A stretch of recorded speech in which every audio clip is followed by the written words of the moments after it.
The key to success on the field and in your backyard is a comprehensive game plan. So if you're building a fence or a deck this year, trust a Turkstra coach to design, quote, or order the right materials for your project. Visit a Turkstra Lumber near you to learn more. From the Ticats Audio Network, this is the Coach O Show with Luke Tasker. Hello and welcome back to the Coach O Show with Luke Tasker. 2 games left in the regular season for the Ticats with a bye week mixed in between there. Kind of the ideal situation, in my opinion, going into the playoffs here. But what a win in Saskatchewan. Coach, yes, it must have felt great. It must have been a fun trip out west.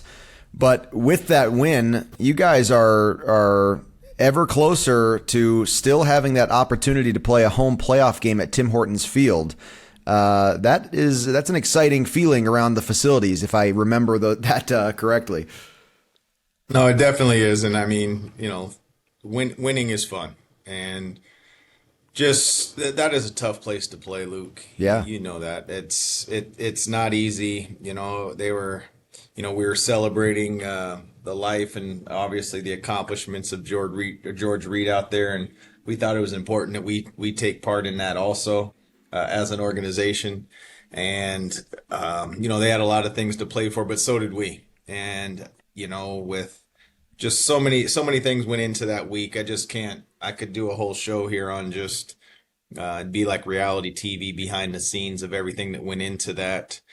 Just an amazing organizational effort, top to bottom, even with Scott Milanovich being away with his family and just seeing the staff rally behind Mike and just everybody stepping up to the plate at practice. A lot of people think it's just about play calling, but there's game planning, there's running practice, there's running meetings. And then the player execution was at a high level. So I thought we were able to make enough plays to keep the crowd out of it for the most part. And then when momentum did swing their way, we were able to seize it back. The biggest thing is coming out with a win. So extremely pleased with that and looking forward to the next. Yeah, Mike Gibson calling the plays, coming from his spot coaching the offensive line. He's called plays in the past, not in Hamilton, but he's called plays in his career.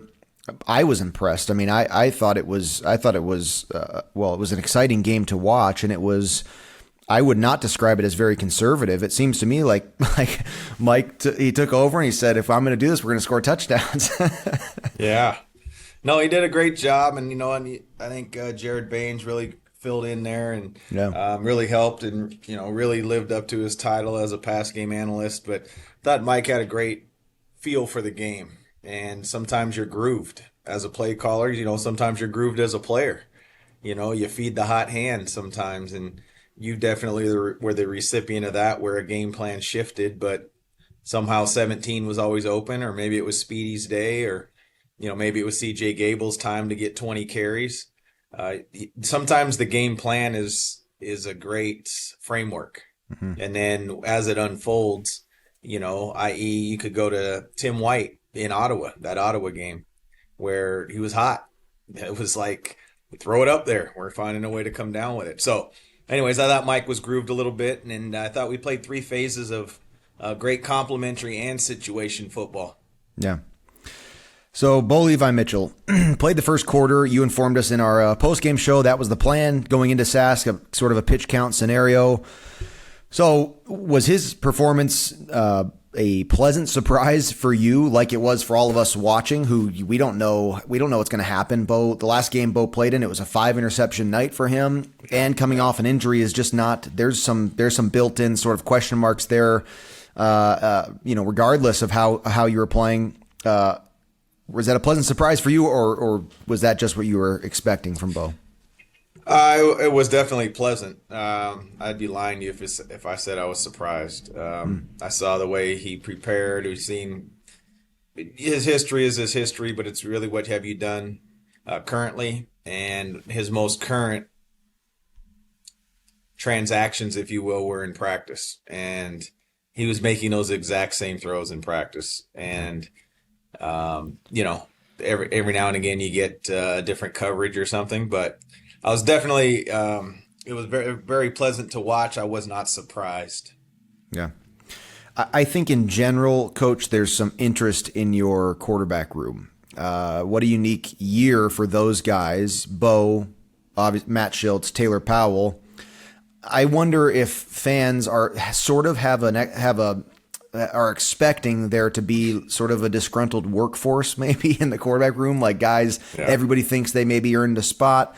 Kind of clarify that for me. What is the reality of that room? And on top of that, I thought it was very interesting that Taylor Powell was not dressed, not part of the roster in any way, but he was in Sask, right? What's the story there? Yeah, so I think our quarterback room is extremely strong, and this isn't a made-for-TV or made-for-radio statement. This is anybody that was close to it. I'd encourage you to ask them individually how they truly feel about each other, how they feel about the situation. I would expect you to hear that they would all love to start. I think the other thing is that there's a reality that on every football team there's one starter per game. That doesn't mean that more quarterbacks won't play, but I just think that up until the point the direction and the expectation is set, they want to start, but then once their role is defined, they fill it. And if that role is short yardage, they fill it. And if that means you're suited on the sideline and you're going to be the number one fan, even though you started the week before, which is a very unique situation where you go from starting a game to not suiting a game, that takes a special type of person. That doesn't mean that they're human beings. Quarterback is your title. They're human beings, and the competitive nature of it is tough. But then when you're able to give it 24, 48 hours and put it in perspective, it's really a dot on the timeline. So I would say our quarterback room is extremely strong. All four of our quarterbacks will travel for the rest of the year, regardless of what it is. And that's the importance of something that they've all earned and deserve. And that's why you saw Taylor there with a headset contributing, encouraging everybody. And so that's what I would say about our quarterback room. Yeah, that's great. On the other side of the ball, defensively, again, I mean, I just think this defense has some form of sort of heroic timing to some of the things they do. And what stands out to me in Sask is Simone's sack to take Saskatchewan back out of field goal range. He had that moment where that 40, 45-yard line, you get there, and Sask had already earned their field goal position, most likely. You don't know how they're going to handle a third down situation. But Simone goes and gets a quarterback sack and takes the option away from them of getting points. There's just plays. I just noticed this defense making plays like that where it's not just a turnover. It's a turnover right when you needed it. And it's not just a tackle for a loss. It's a tackle for a loss when, say, your opponent has just started to take the momentum and the feel of the game, and it's a big play. You know this. My understanding of your career is you had this as well. That big play ability and big moments. The Speedy B is the perfect example from my time of a guy who all of a sudden makes the play. Not just at any moment, but in the Eastern Final, in the Grey Cup. And so it seems like your defense has that in spades. To me, that is a recipe for success in the playoffs. Do you have that same confidence in your group? I do, and I think it's building. We definitely haven't arrived. I think sometimes it just takes time to gel. And then it's always the question of, do you stay the course or do you make wholesale changes? And, those are tough decisions that you have to make every year. It's a tough game that you have to make tough decisions. And I do see this. I would say that I think we've made a lot of plays throughout the year. We just didn't make timely plays consistently. And I think you're starting to see that a little bit more show up. And the timing of it is like, again, interceptions are interceptions, but when do they show up? Sacks are sacks, but when do they show up? Touchdowns are touchdowns, but when do they occur? And so everything's not equal when you just look at analytics and you say, well, this is what it is. This is what's going on. Well, yes, in some aspects, and definitely no in a lot of other aspects. So we'll see. We got another big game coming up this week. We got a high-powered offense coming in here that they're going to throw the ball vertically. They're going to get the ball down the field, and they get after you with their D-line. Matthew Betts is leading the league in interceptions. They got a great returner. They're well coached. They won 11 football games, and they're battling for a division title. So yes, I think the defense is going to need to continue to be better and make those timely plays. Luke, I think you've hit it bang on. I think those timely plays, moving people out of field goal range, fumbling the ball in the game, getting their crowd back into it with the unfortunate Keandre fumble, then Katsantonis gets an interception. Those are the types of great defenses that you want to be a part of. Absolutely. Speaking of this big game coming up, let me set the stage here. Friday the 13th, in the middle of October, the Lions and the Tigers. And I looked this up too, Coach. You've got a new moon on Friday, meaning a pitch black sky. I think we've got an ominous setting for an excellent night of CFL football at Tim Hortons Field. I'm excited to come up there and call the game with RJ. That's a 7 p.m. Kickoff for fans. And, of course, tune into the Ticats Audio Network at 6 p.m. Bubba and Andy will have the pregame. Coach, I want to get to a fan question here. We were talking about the sort of the big play nature of your defense, and here's one from Jonathan in Toronto. Fans, listeners, send your questions for Coach to gameday@ticats.ca. We pick a question every week, and we might pick yours next week. So gameday@ticats.ca, a question for Coach. So this one's from Jonathan in Toronto, and he says in parentheses, but a Hamilton fan. So nice, there you go. Coach, is there a play or at least a game that stands out to you as a defining moment in this season so far? For me, it was Tim White's 80-yard catch in Saskatchewan. I hope to see more. Go Ticats. That's Jonathan in Toronto. That's a good question, Jonathan. I appreciate it. A defining game, as odd as this may sound, I would say that it would, without a doubt, be the Ottawa game. And that would be our first win. Because the longer it takes to win, the tougher it becomes. And we had lost a preseason game. I don't know if we were 0-2 or 0-3 heading into that one. So we basically hadn't won a game in a month, and you gotta win one before you can win two.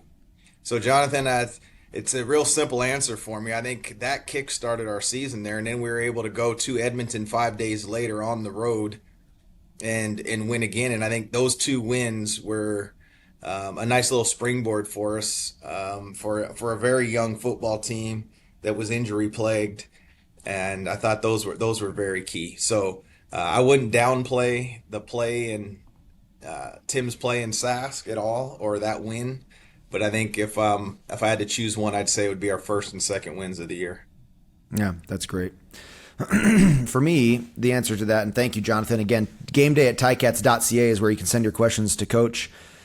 For me, and interestingly, because you're hosting the Lions this Friday, but the game that stands out to me is the game in Vancouver. Not long ago, we must be a month and a half past that. And that moment to go out west and to win a game like that against, like you said, a BC Lions team that's still playing very well and was at that time also playing very well. Sort of an upset at the farthest city you travel in the CFL, and an upset. That was a spectacular night. And bodes well for hosting the Lions this week. As you look back to that game, Coach, to the BC Lions game in Vancouver, what stands out to you now, being a month removed? What do you have to sort of repeat from that night to get a win at home against the Lions? Well, we got to be physical, and we got to limit Vernon from running around everywhere. I thought we did a decent job of that, and then we ran the ball on offense.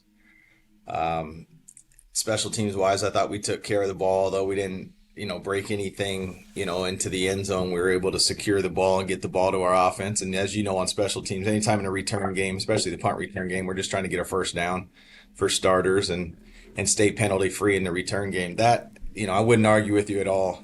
After the first wins, I probably would say that was a big one. That's another place that's a tough road trip. Mm-hmm. And we went out, not just a day early, but a day and a half, if you would. Go out there. So I think we just have to continue to do that. Now they're a different team now. We're a different team. So, looking forward to really looking forward to this one. We'll have our hands full. It's a huge challenge. They are a high-powered offense. And I think heading into that game, Luke, I don't know. You'd have to look it up, but I'll bet you that they were averaging well over 400 yards of offense per game, high in the points category, and we were able to contain them a little bit. But that's a credit to our offense staying on the field too, and keeping their offense off the field. So it's going to take a collective effort to win this week. Yeah, it was the fewest points BC had scored in any game to that point in the season, your first matchup with them, and an impressive all-around team effort. So the Coach O Show with Luke Tasker is presented by Terkstra Lumber. Check out the project coaches at Terkstra Lumber. They can help with every part of your home reno, from designing a deck to ordering a new front door. Learn more at terkstralumber.com. There you go. Very much so looking forward to this Friday. Again, the Tigers and the Lions at Tim Hortons Field, 7 p.m. this Friday the 13th. It'll be a great day for CFL football, and this is a game that matters to the BC Lions as well. We'll see how Saturday then goes for the Winnipeg Blue Bombers and their race for first in the West. But for Friday night, you've got two teams who are both fighting for a better playoff position than they've already earned. So exciting stuff. Coach, thank you so much for your time, and best of luck with this week of prep. We'll see you on Friday. Awesome. Thanks, Luke. Another episode of the Coach O Show with Luke Tasker is in the books. Let us know your thoughts. Email us at gameday@ticats.ca. Coach O and Luke are back next week to discuss the latest from the locker room. Subscribe to the Ticats Audio Network on Spotify or wherever you get your podcasts.